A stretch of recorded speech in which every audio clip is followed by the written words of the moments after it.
আমেরিকার নিউ ইয়র্কের মেটলাইফ স্টেডিয়ামে বিশ্বসেরার মুকুট পরার লড়াইয়ে নামছে বর্তমান বিশ্ব চ্যাম্পিয়ন আর্জেন্টিনা এবং ইউরোপের নতুন সম্রাট স্পেন।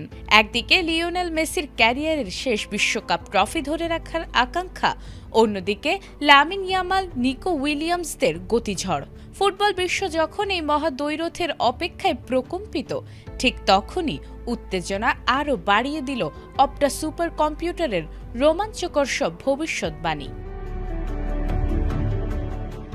মাঠের ৯০ মিনিটের লড়াই এখনও বাকি, কিন্তু এর আগেই শুরু হয়ে গেছে যুদ্ধ।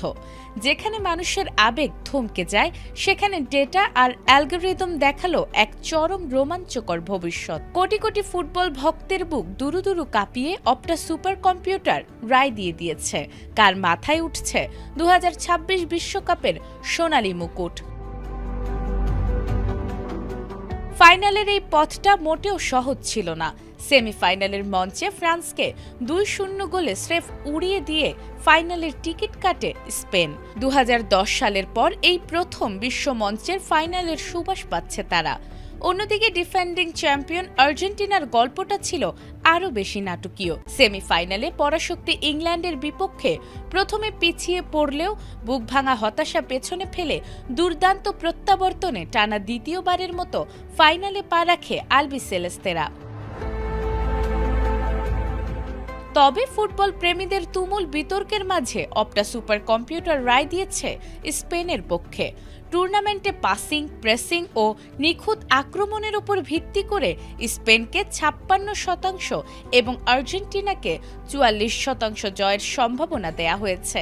এমনকি গেম নির্মাতা ইএ স্পোর্টস এফসিও টুর্নামেন্ট শুরুর আগেই স্পেনকে চ্যাম্পিয়ন ঘোষণা করেছিল, যা স্প্যানিশদের আত্মবিশ্বাস বাড়িয়ে দিচ্ছে।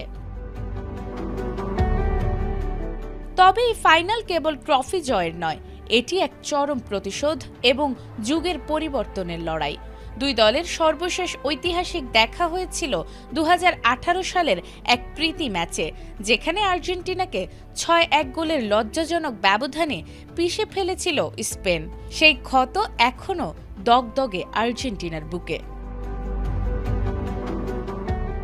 সুপার কম্পিউটারের ভবিষ্যৎবাণী কি সত্যি হবে, নাকি মাঠের জাদুতে সব গাণিতিক হিসাব উল্টে দিয়ে শেষবারের মতো বিশ্বকাপ উঠবে মেসির হাতে?